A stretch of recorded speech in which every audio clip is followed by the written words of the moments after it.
قل هذه سبيلي أدعو إلى الله على بصيرة أنا ومن اتبعني وسبحان الله وما أنا من المشركين۔ حاضرین جمعہ اور میرے عزیز اسلامی بھائیوں اور بہنوں، اللہ تبارک و تعالیٰ نے ہمیں کئی زندگی اور کئی موت عطا کی ہیں۔ کچھ زندگیوں کا ہمیں علم ہے اور کچھ زندگیوں کا ہمیں علم نہیں ہے۔ اللہ تبارک و تعالیٰ نے جب آدم علیہ السلام کو پیدا کیا تو آدم علیہ السلام کے پشت سے، آدم علیہ السلام کی پیٹھ سے اللہ تبارک و تعالیٰ نے انسانوں کو نکالا۔ ساری ذریت جو قیامت تک آنے والی ہے، آدم علیہ السلام کی ساری اولاد جو قیامت تک پیدا ہونے والی ہے، اس کو اللہ تبارک و تعالیٰ نے آدم علیہ السلام کی پشت سے نکالا، اور ان کی حالت اور کیفیت یہ تھی کہ بالکل چھوٹی چیوٹی کی طرح تھے۔ اللہ تبارک و تعالیٰ نے انہیں پھیلانے کے بعد اللہ تبارک و تعالیٰ نے ان سے عہد لیا۔ یہ عہد ہم انسانوں میں سے کسی بھی انسان کو یاد نہیں ہے۔ ہمیں یاد نہیں ہے کہ اللہ تبارک و تعالیٰ نے ہمیں پیدا کیا تھا۔ اس وقت اللہ تبارک و تعالیٰ نے آدم علیہ السلام کی پشت سے ہمیں نکال کر ہم سے ایک عہد اور پیمان لیا تھا۔ اس کا ذکر اللہ تبارک و تعالیٰ نے قرآن مجید کے اندر کیا ہے، اس لیے کہ ہمیں یہ یاد نہیں ہے۔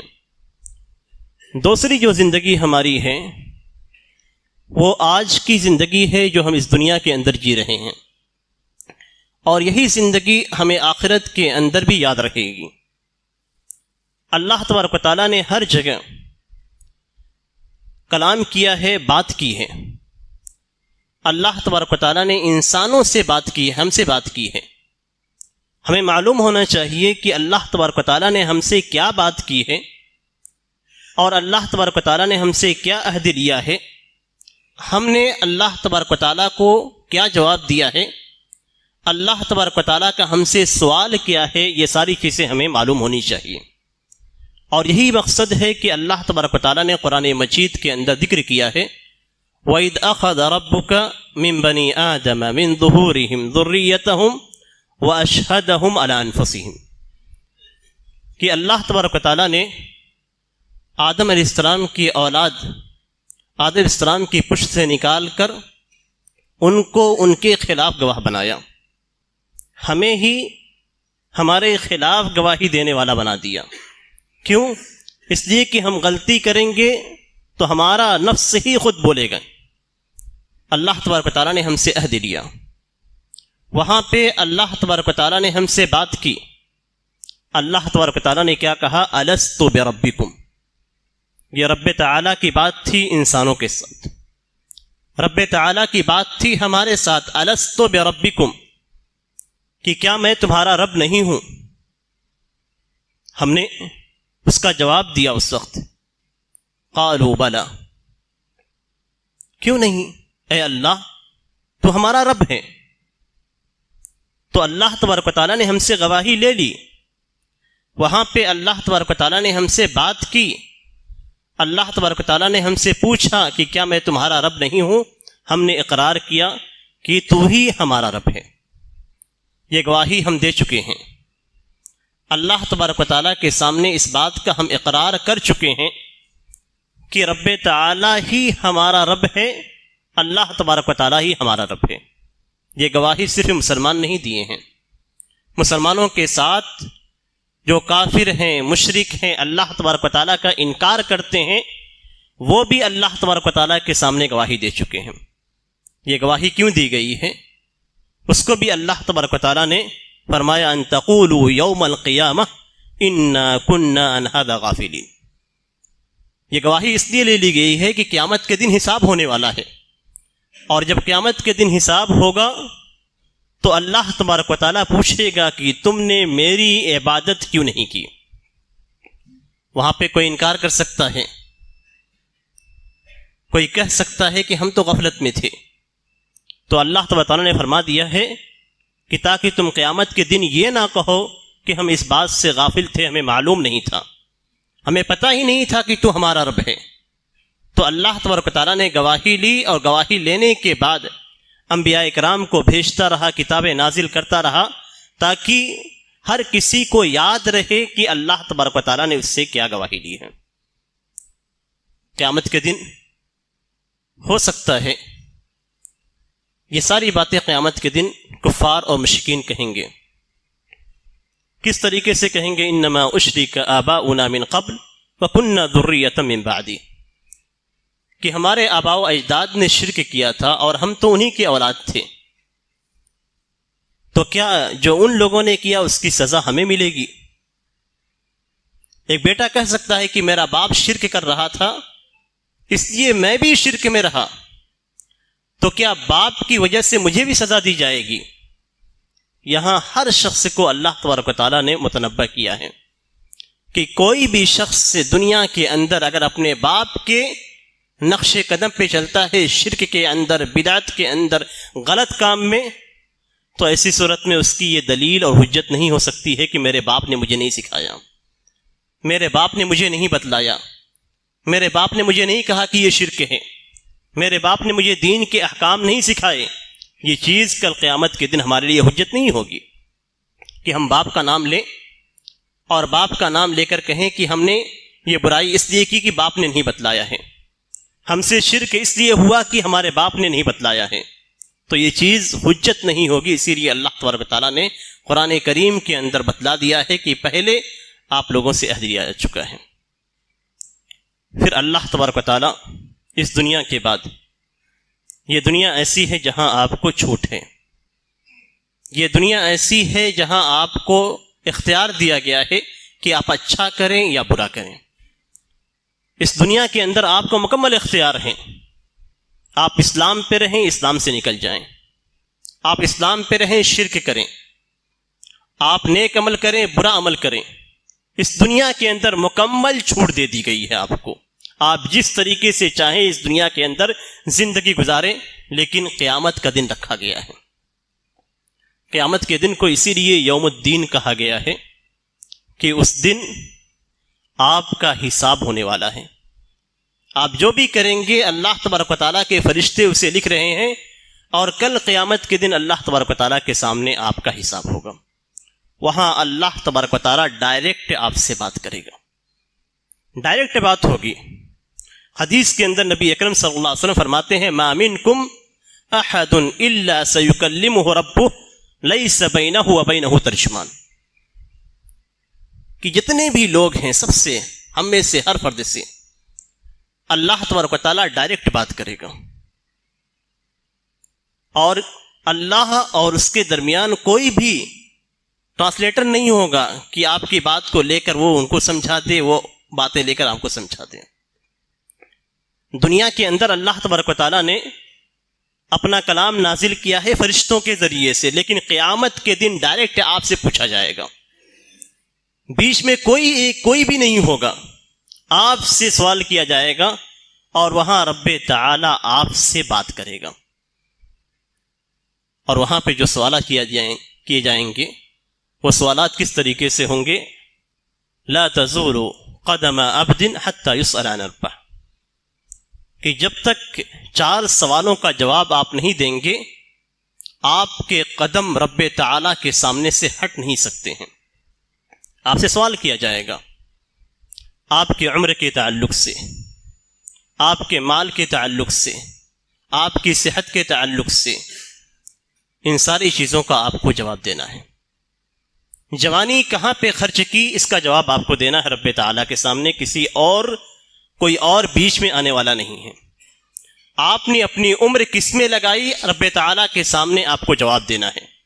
کوئی دوسرا آپ کی جانب سے بیان نہیں کرے گا کہ جس طریقے سے عدالت کے اندر وکیل ہوتا ہے آپ کی باتوں کو جج کے سامنے رکھتا ہے، ایسا کوئی معاملہ نہیں ہوگا. آپ نے مال کمایا، کہاں سے کمایا، اس کا بھی حساب دینا ہے رب تعالیٰ کو. اور کہاں پہ خرچ کیا ہے اس کا بھی جواب آپ کو دینا ہے.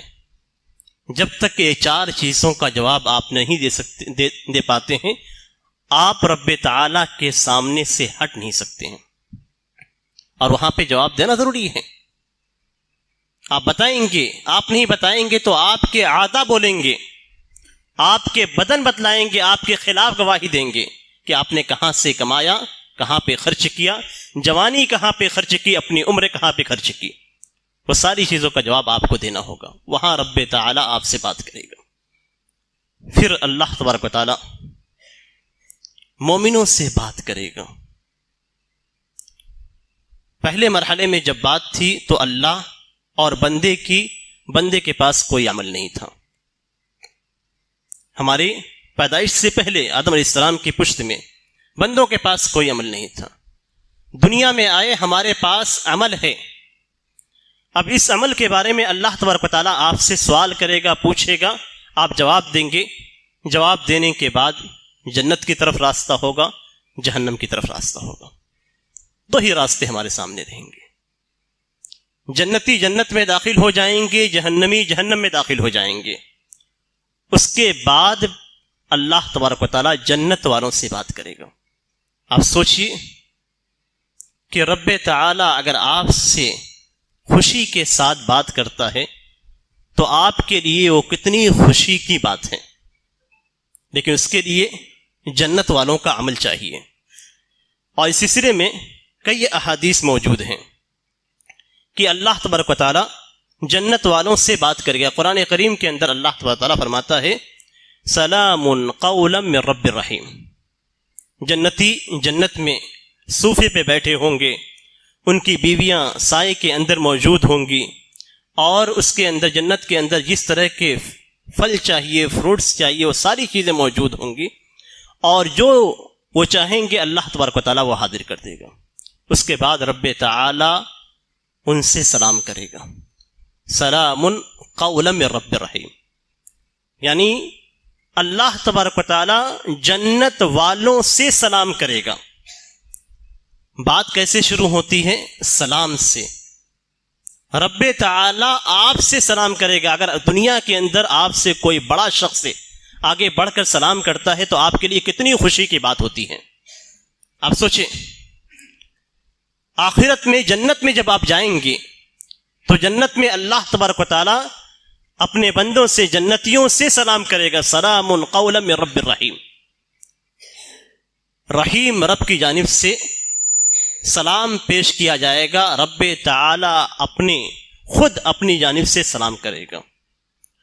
اور اس سلسلے میں حدیث کے اندر موجود ہے، حضرت محمد بن کعب القرظی حضرت عمر بن عبدالعزیز رحمہ اللہ سے نقل کرتے ہیں کہ جب اللہ تبارک و تعالی اہل جنت اور اہل جہنم سے فارغ ہو جائے گا، یعنی جنتیوں کو جنت میں ڈال دے گا اور جہنمیوں کو جہنم میں ڈال دے گا، تو اللہ تبارک و تعالی ایک بادل کے سائے اور فرشتوں کے ساتھ اللہ تبارک و تعالی آئے گا. کہاں پہ؟ جنتیوں کے پاس. فَيُسَلِّمُ عَلَىٰ أَهْلِ الْجَنَّةِ، تو اہل جنت پہ سلام کرے گا. سلام سے مطلب یہ نہیں کہ کسی کے ذریعے سے بھیج دے گا، نہیں، اللہ تبارک و تعالی خود سلام کرے گا. فَيُسَلِّمُ عَلَىٰ أَهْلِ الْجَنَّةِ، تو اہل جنت پہ سلام کرے گا. فَيَرُدُّونَ عَلَيْهِ السَّلَامَ، تو جنت والے اللہ تبارک و تعالیٰ کے سلام کا جواب دیں گے. اور اسی کو اللہ تبارک و تعالیٰ نے قرآن مجید کے اندر فرمایا ہے سلام قولا من رب الرحیم. اور دوسری مقام پہ بھی اللہ تبارک و تعالیٰ نے کہا ہے تحیتہم یوم یلقونہ سلام، کہ جنتیوں کا تحیہ جس دن اللہ تبارک و تعالیٰ سے ان کی ملاقات ہوگی سلام ہوگا. اللہ تبارک و تعالیٰ سلام کرنے کے بعد بات کرے گا، اہل جنت سے بات کرے گا. کتنی خوشی کی بات ہے. آپ سوچیں، رب تعالیٰ جس کی آپ عبادت کرتے ہیں وہ اگر آپ سے بات کرتا ہے تو کتنی خوشی کی بات ہے. اس سے بڑی نعمت کیا ہو سکتی ہے کہ رب تعالیٰ ایک انسان سے، ایک جنتی سے اور ایک مومن سے رب تعالیٰ بات کرے. مومن کے لیے سب سے بڑی خوشی کی بات یہی ہے کہ جس کی وہ پوری زندگی عبادت کرتا رہا، وہ ذات اس سے بات کر رہی ہے۔ رب تعالیٰ کیا بات کرے گا؟ سلونی، مانگو۔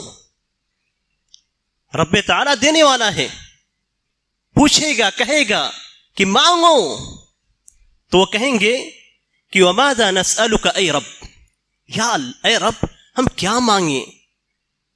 جنت تو مل چکی ہے، جنت کے اندر ساری نعمتیں بھی ہیں، تو اب کیا مانگا جائے؟ رب تعالیٰ کہے گا بل سلونی، نہیں مانگو تم۔ تو کہیں گے نسألک اے رب رضاک، اے رب تعالیٰ ہم تجھ سے تیری رضامندی کا سوال کرتے، رضامندی ہی مانتے ہیں، تم ہم سے راضی ہو جا۔ آپ دیکھیں دنیا کے اندر آپ نیک عمل کرتے ہیں، دنیا کے اندر آپ برے عمل سے بچتے ہیں، تو کس لیے بچتے ہیں، کس لیے نیک عمل کرتے ہیں؟ صرف ایک ہی مقصد ہوتا ہے کہ ہمارا رب ہم سے راضی ہو۔ جنت میں پہنچنے کے بعد بھی مومنوں سے، یہ مومن کی صفت ہے کہ دنیا میں بھی رب کو راضی کرتا ہے، اور آخرت میں بھی جب پہنچتا ہے تو اللہ تبارک و تعالیٰ سے مانگتا ہے، تو کیا مانگتا ہے کہ رب تو ہم سے راضی ہو جاؤ۔ تو اللہ تبارک و تعالیٰ کہے گا میری رضامندی نے ہی میں تم سے راضی ہوں، اس لیے میری رضامندی نے ہی تمہیں جنت میں ڈالا ہے۔ رضائی احل لکم دار کرامتی، کہ میرے کرامت کا گھر، میری عزت اور احترام اور کسی کی ضیافت کا گھر یہ جنت ہے، اور میری رضامندی ہی ہے جس نے تمہیں جنت میں داخل کیا ہے۔ اسی طریقے سے ایک دوسری حدیث کے اندر نبی اکرم صلی اللہ علیہ وسلم فرماتے ہیں کہ جنت میں ایک شخص سے رب تعالیٰ سے اجازت طلب کرے گا، رب سے اجازت مانگے گا، اور اجازت کس چیز کی ہوگی؟ اجازت طلب کرے گا کہ کوئی درخت لگا دے جنت کے اندر، یا کوئی کھیتی کرے۔ تو رب تعالیٰ کہے گا الست فی ما شئت، جو کچھ تم چاہتے وہ تو ہے ہی تمہارے پاس، اب یہاں پہ کھیتی کرنے کا یا کوئی درخت لگانے کا کیا؟ رب تعالیٰ پوچھے گا، اس طریقے سے بات ہوگی، تو وہ کہے گا کہ رب تعالیٰ مجھے پسند ہے کہ میں کچھ جنت کے اندر بو دوں۔ تو اس کے بعد رب تعالیٰ اس کو اجازت دے دے گا۔ یہ بات ہو رہی ہے رب میں اور بندے میں، تو اسے اجازت دے دی جائے گی، وہ اپنا دانہ ڈالے گا اور فوری طور پہ ایک درخت تیار ہو جائے گا، اور یہ درخت پہاڑ کی طرح پڑا ہوگا۔ تو رب تعالیٰ کہے گا کہ اے ابن آدم، تمہیں کوئی بھی چیز آسودہ نہیں کر سکتی ہے، یعنی کوئی بھی چیز تمہارا پیٹ نہیں بھر سکتی، تمہاری خواہش کو ختم نہیں کر سکتی ہے۔ یعنی جنت میں پہنچنے کے بعد بھی خواہش موجود ہے، اور کچھ خواہش نہیں ہے تو کم از کم ایک درخت کو لگانے کی ہی خواہش موجود ہے۔ تو انسان کی خواہش اور تمنا جنت کے اندر بھی ختم ہونے والی نہیں ہے۔ تو یہاں رب تعالیٰ ایک جنت والے سے بات کر رہا ہے۔ اس حدیث کو جب نبی اکرم صلی اللہ علیہ وسلم نے بیان کیا تو وہاں پہ ایک دیہاتی موجود تھا، اعرابی، جو خانہ بدوش ہوتے ہیں، ایک جگہ سے دوسری جگہ منتقل ہوتے ہیں اپنے سامان کو لے کر، وہاں پہ ایک موجود تھا۔ تو اس نے کہا کہ یہ آدمی جو اللہ رب سے اجازت طلب کرے گا، یہ یا تو قریشی ہوگا، قریش کا رہنے والا ہوگا، یا انصار میں سے ہوگا، اس لیے کہ ہم تو خانہ بدوش ہیں، ہمارے پاس کھیت نہیں ہوتے ہیں، تو ہمارے یہاں صرف بکریاں چرانے کا رواج ہوتا ہے، اونٹ اور بکریاں لے کر ایک جگہ سے دوسری جگہ جاتے ہیں، تو یہ ان لوگوں میں سے ہوگا جو کھیت میں یا درخت لگاتے ہیں، کھیت بناتے ہیں، ان لوگوں میں سے ہوگا۔ تو نبی اکرم صلی اللہ علیہ وسلم اس کی یہ بات سن کر ہنس پڑے۔ ایک دوسری حدیث ہے، بہت ساری حدیثیں ہیں جس میں رب تعالیٰ اپنے بندوں سے کلام کرے گا۔ ایک دوسری حدیث ہے صہیب رضی اللہ تعالیٰ عنہ کی، نبی اکرم صلی اللہ علیہ وسلم فرماتے ہیں کہ جب جنت والے جنت میں چلے جائیں گے تو رب تعالیٰ کہے گا کہ تمہیں کسی چیز کی ضرورت ہے، کچھ اور دوں تمہیں؟ یہ رب تعالیٰ بات کرے گا انسان سے۔ اور یہاں سوچنے کی بات ہے، اور خطبے کا اصل مقصد بھی یہی ہے۔ یہ صرف کہانیاں نہیں ہیں، سوچنے کی بات ہے کہ یہ شخص جس سے اللہ تبارک و تعالیٰ بات کرے گا، یہ جنت والے جس سے اللہ تبارک و تعالیٰ بات کرے گا، کیا ہم ان میں شامل ہونا چاہتے ہیں؟ سوچنے کی بات یہ ہے، یہ نہیں کہ ہم صرف احادیث سن لیں اور خوش ہو جائیں، نہیں، کیا ہم ان میں شامل ہیں؟ سوال یہ پیدا ہوتا ہے کہ کیا ہم ان میں شامل ہیں جن سے اللہ تبارک و تعالیٰ بات کرے گا، یا ہم ان لوگوں میں سے شامل ہیں جن سے رب تعالیٰ بات ہی نہیں کرے گا؟ اس لیے کہ کچھ لوگ ایسے ہوں گے جن سے رب تعالیٰ بات نہیں کرے گا. تو ہمیں یہاں دیکھنا ہے کہ ہم کس میں سے ہیں. اہل جنت والے عمل کر کے جنت والوں میں سے ہیں جن سے رب تعالیٰ بات کرے گا، خوشی ہوگی، ہمارے لیے یہ بہت ہی بڑی اور عظیم چیز ہوگی، یا ان لوگوں میں سے ہیں جن پہ رب تعالیٰ ناراض ہوگا، ان سے بات ہی نہیں کرے گا. اس حدیث کے اندر اللہ تبارک و تعالیٰ اہل جنت سے کہے گا، یہاں بات ہو رہی ہے، تریدون شیئا ازیدکم، تمہیں کچھ اور مزید چیز چاہیے تو میں دیتا ہوں. تو وہ کہیں گے کہ الم تبید وجوہنا، اے اللہ تو نے ہمارے چہرے کو روشن کیا ہے. الم تدخلنا الجنہ، اے رب تعالیٰ کیا تو نے ہمیں جنت میں داخل نہیں کیا ہے، جنت میں ہیں ہم. وتنجینا من النار، اور تو نے ہمیں جہنم سے بچایا ہے.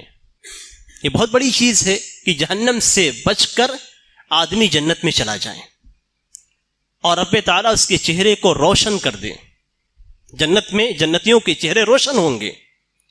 تو اسی نعمت کا ذکر جنت والے کہیں گے کہ اتنی ساری چیزیں مل چکی ہیں، اب مزید کیا دیا جائے گا؟ تو اللہ تبارک و تعالیٰ حجاب ہٹائے گا، اللہ تبارک و تعالیٰ حجاب کو ہٹا دے گا. حجاب کیا ہے؟ اللہ تبارک و تعالیٰ، حجاب یہ نور ہے. دوسری حدیث کے اندر ہے کہ حجاب نور ہے، روشنی ہے، اور یہ نور اور روشنی اتنی زیادہ ہے کہ آگے کی چیزیں آپ کو نظر نہیں آئیں گی. تو رب تعالیٰ کے وجود کے سامنے رب تعالیٰ نے پردہ رکھا ہے. اس پردے کو اگر ہٹا دیا جائے تو پوری دنیا، پوری کائنات بسم ہو جائے گی. اگر اس وقت اللہ تبارک تعالیٰ حجاب کو ہٹا دے تو ساری دنیا جل کر راکھ ہو جائے گی. حجاب کی اس نور کی استطاعت ہی نہیں رکھے گی، سب ختم ہو جائے گا. تو حدیث کے اندر حجاب ہو نور، اللہ تبارک تعالیٰ کا حجاب نور ہے. اللہ تبارک تعالیٰ حجاب ہٹا دے گا، پھر کس چیز کو انسان دیکھے گا؟ وہ سوچیں. فما اوتوا شيئا احب اليهم من النظر الى ربهم عز وجل. کوئی جتنی بھی چیزیں، جتنی بھی نعمتیں اہل جنت کو دی گئی ہیں، ان ساری نعمتوں میں سب سے محبوب چیز کو دیکھے گا، رب تعالیٰ کے چہرے اور وجود کو دیکھے گا. جس کی آپ عبادت کرتے ہیں، رب تعالیٰ کو کسی نے نہیں دیکھا. ہمارے ذہن میں رب تعالیٰ کا تصور نہیں ہے کہ رب تعالیٰ کس طریقے کا ہے. اور سب سے بڑی نعمت جو جنت والوں کو دی جائے گی، رب تعالیٰ اپنے چہرے کا دیدار کرائے گا. ہم رب کے چہرے کو دیکھیں گے، اور اس سے بڑی اہل جنت کے لیے کوئی نعمت نہیں ہے.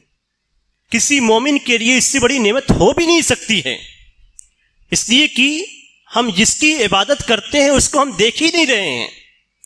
ہم جس کی عبادت کرتے ہیں اس کی ساری آیات کو ہم دیکھ رہے ہیں، اس کی قوت کو، قدرت کو، قہر کو، جبر کو، اس کی رحمت کو، ہر چیز کو ہم دیکھ رہے ہیں، لیکن رب کو ہم دیکھ نہیں رہے ہیں. رب کو ہم نہیں دیکھ رہے ہیں. رب کا خوف ہمارے دل کے اندر موجود ہے. رب کے خوف سے، اس کے عذاب سے بچنے کے لیے ہم اسی کی عبادت کرتے ہیں. لیکن جب جنت میں اللہ تبارک و تعالیٰ اپنا حجاب ہٹا دے گا تو یہ سب سے محبوب چیز ہوگی جو اہل جنت کو دی جائے گی. وہاں بھی اللہ تبارک و تعالیٰ بات کرنے کے بعد چہرہ ہٹائے گا. یہ چند احادیث تھیں جس کے اندر اللہ تبارک و تعالیٰ نے بات کرنے کا ذکر کیا ہے. اللہ تبارک و تعالیٰ سے دعا ہے کہ اللہ تبارک و تعالیٰ ہمیں ان بندوں میں شامل فرمائے جو اللہ تبارک و تعالیٰ سے بات کریں، جن سے اللہ تبارک و تعالی بات کرے اور ان بندوں میں شامل کرے جو رب تعالی کے اپنے معبود حقیقی کے چہرے کو، اس کے وجود کو دیکھ سکیں۔ بارک اللہ لی ولکم فی القرآن العظیم ونفعنی وإیاکم بما فیہ من الآیات والذکر الحکیم انہ تعالی جواد کریم ولکم بر رؤوف رحیم۔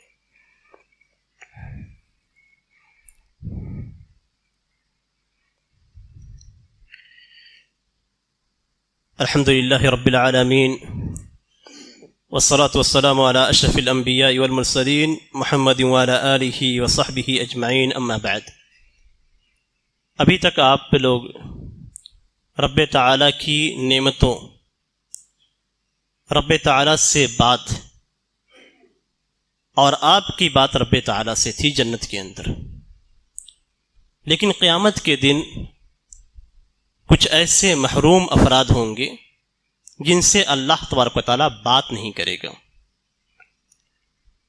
ان افراد میں سے جن سے اللہ تبارک و تعالیٰ قیامت کے دن بات نہیں کرے گا، بات نہ کرنے کا مطلب یہ ہے کہ اللہ تبارک و تعالیٰ اتنا زیادہ ناراض رہے گا کہ بات کرنا نہیں پسند کرے گا، اتنا ناراض ہوگا، اور اللہ تبارک و تعالیٰ دیکھے گا بھی نہیں۔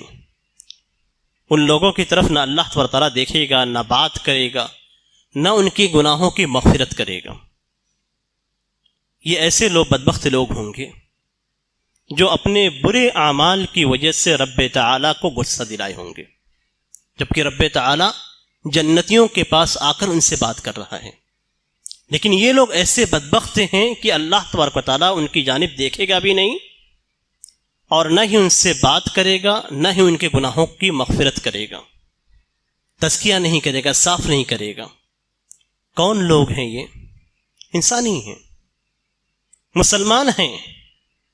قرآن کریم کے اندر اللہ تبارک و تعالیٰ نے ان کے صفات کو، نبی اکرم صلی اللہ علیہ وسلم نے احادیث کے اندر ان کی صفات بیان کی ہیں۔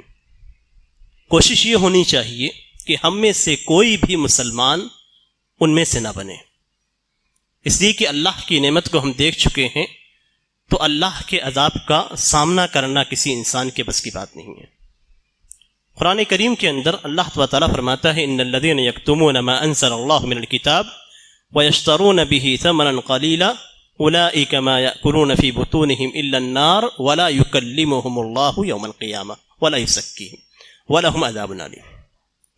جن کے سامنے شریعت کی باتیں آ جاتی ہیں، میں مختصر انداز میں بیان کر رہا ہوں، جن کے سامنے شریعت کی باتیں آ جاتی ہیں اور شریعت کا حکم جاننے کے باوجود اس کو چھپا لیتے ہیں تاکہ تھوڑا بہت پیسے، دنیاوی چیزیں، منصب، کرسی، پیسے، سیلری یا اس طرح کی چیزیں مل جائیں۔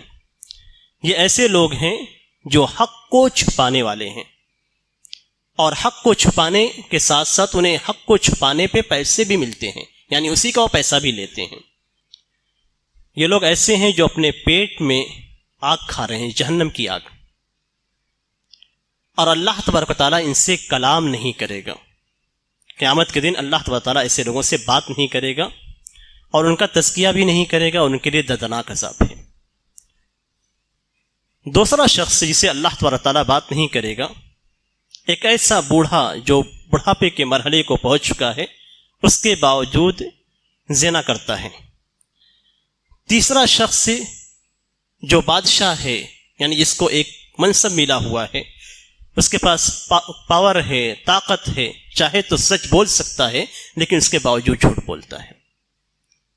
چوتھا شخص جو فقیر ہے، لیکن فقیر ہونے کے باوجود اس کے یہاں غرور ہے، گھمنڈ ہے، تکبر ہے، اللہ تبارک و تعالیٰ ان سے بات نہیں کرے گا۔ نبی اکرم صلی اللہ علیہ وسلم حدیث کے اندر فرماتے ہیں ثلاثۃ لا یکلمہم اللہ یوم القیامہ ولا یزکیہم ولا ینظر الیہم ولہم عذاب علیم۔ تین لوگ ہیں جن سے اللہ تبارک و تعالیٰ قیامت کے دن بات نہیں کرے گا، نہ ان کی طرف دیکھے گا، نہ ان کو پاک صاف کرے گا، اور ان کے لیے دردناک عذاب ہے۔ دردناک عذاب یعنی جہنم کا عذاب۔ پہلا شخص جو بوڑھا ہے، زنا کرتا ہے، دوسرا جو بادشاہ ہے اور جھوٹ بولتا ہے، اور تیسرا جو فقیر ہے اور تکبر کرتا ہے۔ ایک دوسری حدیث کے اندر 3 اور لوگوں کا ذکر کیا گیا ہے، اور ان 3 لوگوں میں سے ایک صفت مسلمانوں میں بہت زیادہ پائی جاتی ہے۔ ایسا آدمی جو اپنے کپڑوں کو ٹخنے سے نیچے لٹکاتا ہے، ٹخنوں سے نیچے جو اپنے کپڑے کو لٹکاتا ہے، اور دوسرا وہ شخص، اور یہ بھی مسلمانوں کے اندر بہت زیادہ ہے، جو جھوٹی قسم کے ذریعے اپنے سامان کو بیچتا ہے، اور تیسرا وہ شخص یہ بھی پایا جاتا ہے جو کچھ دیتا ہے تو دینے کے بعد احسان جتلاتا ہے۔ یہ تینوں افراد بھی ایسے ہیں جن سے اللہ تبارک و تعالیٰ بات نہیں کرے گا۔ نبی اکرم صلی اللہ علیہ وسلم کی حدیث ہے، ثلاثۃ لا یکلمہم اللہ یوم القیامہ ولا ينظر الیہم ولا یزکیہم ولہم عذاب علیم، کہ 3 لوگ ہیں جن سے اللہ تبارک و تعالیٰ قیامت کے دن بات نہیں کرے گا، ان کی جانب دیکھے گا نہیں، اور نہ ہی ان کا تزکیہ کرے گا، اور ان کے لیے قیامت کے دن دردناک عذاب ہوگا۔ ان میں سے المسبل ازارہ، جو اپنے کپڑے کو ٹخنے سے نیچے لٹکاتا ہے۔ ٹخنے سے نیچے آپ کا کپڑا ہے تو آپ ان لوگوں میں شامل ہیں جن کو سے اللہ تبارک و تعالیٰ قیامت کے دن بات نہیں کرے گا۔ والمنان الذی لا یعطی شیئا الا منہ، احسان جتلانے والا جب بھی کچھ دیتا ہے تو احسان جتلاتا ہے کہ میں نے تمہیں یہ دیا، میں نے تمہیں وہ دیا، میں نے تمہارے ساتھ ایسے کیا، میں نے تمہارے پر احسان کیا، تم نے احسان کا غلط بتلا دیا۔ یہ بھی ان میں سے شامل ہے جس سے اللہ تبارک و تعالیٰ قیامت کے دن بات نہیں کرے۔ تیسرا والمنفق سلعتہ بالحلف الکاذب، کہ جو اپنے سامان کو جھوٹ بول کر جھوٹی قسم کے ذریعے سے بیچتا ہے۔ سامان خریدا گیا ہے کچھ ریٹ میں، لیکن قسم کھاتا ہے کہ نہیں میں نے اس کو اتنے ریٹ میں خریدا ہے، تو ایسے لوگوں سے اللہ تبارک و تعالیٰ کلام نہیں کرے گا۔ ان ساری چیزوں میں نبی اکرم صلی اللہ علیہ وسلم نے جو حدیث بیان کی، یہ طویل حدیث ہے جو آیت کریمہ شروع میں پڑھی گئی، اس کی تفسیر میں اس میں یہ ہے کہ اتقوا النار ولو بشق تمرہ، کہ جہنم سے بچو، اور جہنم سے بچنے کا جو طریقہ ہے وہ یہ کہ اگر تمہارے پاس کھجور ہے تو کھجور کا ایک ٹکڑا ہی اللہ کی راہ میں نکال دو۔ تو صدقے کی بہت زیادہ اہمیت ہے، صدقے کی بہت زیادہ اہمیت ہے۔ صدقہ رب کے غضب کو بجھاتا ہے۔ قیامت کے دن رب تعالیٰ ناراض ہوگا جو شخص اللہ کی نافرمانی کرنے والا ہے، جو اس طرح کے کام کرتا ہے، تو بچنے کے لیے اللہ تبارک و تعالیٰ، اللہ کے رسول صلی اللہ علیہ وسلم نے جو طریقہ بتلایا ہے وہ یہ کہ صدقہ کیا جائے۔ اور اتفاق سے آج اس مسجد کے اندر کلیکشن بھی ہے، اس لیے ہمیں چاہیے کہ ہم اپنے گناہوں کو یاد کر کے، رب تعالیٰ کے غضب کو یاد کر کے اپنا حصہ دیں مسجد کے اندر، جبکہ مسجد کے اندر جو چیز خرچ کی جاتی ہے اگر باہر کی بھی ہے، یعنی باہر کا کلیکشن بھی اگر مسجد کے اندر ہے اور آپ مسجد میں دے رہے ہیں، تو یاد رکھیں سب سے اچھی جگہ پہ اللہ کی راہ میں خرچ کر رہے ہیں، یعنی آپ کا نکالنا جس جگہ ہے وہ بھی اچھی جگہ ہے۔ تو اس بات کا آپ پہ دھیان رکھیں، اور ضرور اللہ کی راہ میں تھوڑا ہی صحیح اللہ کے راستے میں آپ خرچ کریں، تاکہ قیامت کے دن اللہ تبارک و تعالیٰ کے غضب سے آپ بچ سکیں۔ ہمارے کچھ مسلم بھائی بیمار ہیں اور ان کے لیے دعا کی درخواستیں آئی ہوئی ہیں۔ اللہ تبارک و تعالیٰ سے دعا ہے کہ اللہ تبارک و تعالیٰ ہمارے مریض بھائیوں کو شفا نصیب فرمائے، ان کے مرض کو اللہ تبارک و تعالیٰ ان کے گناہوں کا کفارہ بنا دے، اور انہیں جلد اس مرض سے شفا یابی عطا فرمائے۔ اگر اس مرض کے اندر کسی کی موت لکھی ہوئی ہے تو اللہ تبارک و تعالیٰ اسے نیک عمل کی توفیق دے، توبہ کی توفیق دے، تاکہ وہ اچھے انداز میں آخری وقت میں اللہ تبارک و تعالیٰ کو خوش کر کے اس دنیا سے رخصت ہو، اور اللہ تبارک و تعالیٰ نے جن کے لیے شفا لکھی ہے اللہ تبارک و تعالیٰ انہیں شفا یابی کے بعد نیک عمل کی توفیق عنایت فرمائے، آمین۔ اللهم صل على محمد وعلى آل محمد كما صليت على إبراهيم وعلى آل إبراهيم إنك حميد مجيد اللهم بارك على محمد وعلى آل محمد كما باركت على إبراهيم وعلى آل إبراهيم إنك حميد مجيد إن الله يأمر بالعدل والإحسان وإيتاء ذي القربى وينهى عن الفحشاء والمنكر والبغي يعظكم لعلكم تذكرون فاذكروا الله يذكركم وادعوه يستجب لكم ولذكر الله أكبر والله يعلم ما تصنعون.